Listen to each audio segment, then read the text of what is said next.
Right now, your bank account is a direct reflection of whether you are the talent or the owner in your own life. Every day you wake up and trade your time for a paycheck, you are operating on a model that most of the world's wealthiest people abandoned decades ago. We see the glitz, the stadium lights, and the platinum records.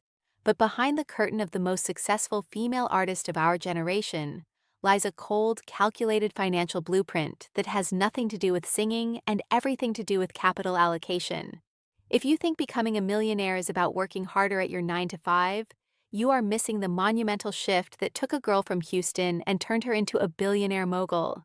It's time to stop looking at the stage and start looking at the balance sheet. In the early 2010s, at the height of her solo career, she made a move that baffled the industry. She fired her own father as her manager. This wasn't just a family dispute.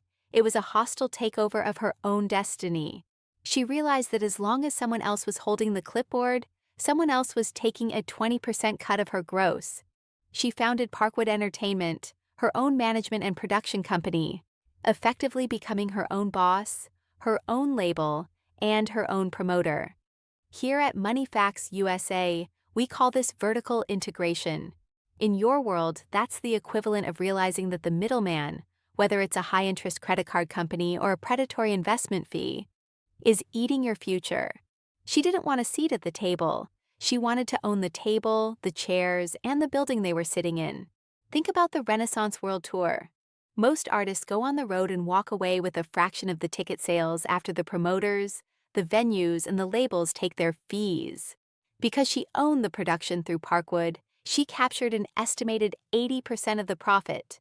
That is the difference between being an employee of your career and being the CEO of your wealth.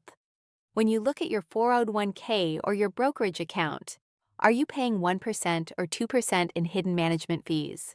Over 30 years, that's hundreds of thousands of dollars you're handing over to someone else, just for the privilege of them holding your money.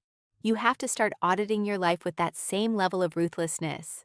Storytelling in finance often forgets the unseen work. We remember the 2013 surprise album drop that changed the music industry forever. But we forget the risk. She bypassed the traditional multi-million-dollar marketing campaigns and went straight to the consumer. She trusted her brand equity.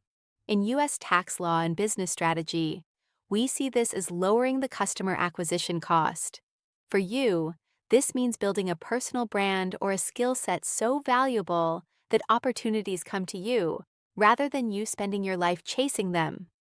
Money Facts USA wants you to understand that wealth isn't just about what you make, it's about what you keep. By cutting out the noise and the intermediaries, she kept nearly every dime of that digital release. Diversification is the buzzword every financial advisor in a suit will throw at you. But she lives it. She didn't just stay in music. She moved into athleisure with Ivy Park, hair care with Seacred, and even the spirits industry with Sir Davis Whiskey. But here is the American finance lesson. She didn't just endorse these brands for a flat fee. She negotiated ownership. When she partnered with Adidas, it wasn't a paycheck, it was a joint venture. When that deal didn't align with her long-term vision, she bought back her brand. She reclaimed her equity. Most Americans are afraid to move their money out of a savings account that's losing value to inflation because they fear risk. But the real risk is having only one stream of income that you don't even control.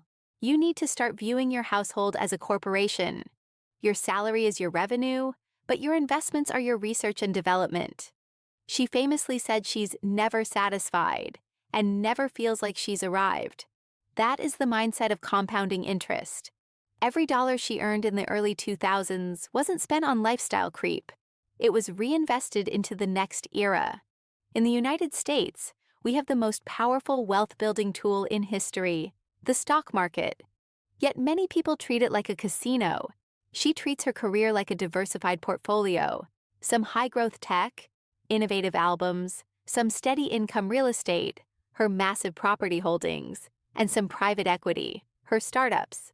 The most emotional part of this journey is the concept of generational wealth. We see her children in her films and on her stages, but the real story is the trust funds and the legal structures protecting that billion-dollar empire. She is building a dynasty that will outlast her voice. At Money Facts USA, We believe you owe it to your future self to start that process today. It starts with the boring stuff: term life insurance, a rock-solid will, and a power of attorney. It's about ensuring that the lemonade you're squeezing out of your hard work today doesn't get poured out by the government or legal fees tomorrow. Stop waiting for a big break. She practiced until her feet bled to make it look effortless. Financial freedom looks effortless from the outside, but it's built on the no you say to a new car and the yes you say to a diversified index fund. It's built on the nights you spend learning a new skill instead of scrolling through someone else's highlight reel. You have the same 24 hours in a day as she does, and while you might not be headlining Coachella, you can absolutely headline your own financial independence. Ownership is the only path to the $1 million mark. Whether it's owning your home, owning your business, or owning shares in the companies that run the world, you must transition from consumer to owner. The next time you buy a product, ask yourself if you'd rather have the item or the equity. She chose the equity every single time, and that, more than any hit song, is why she is where she is today.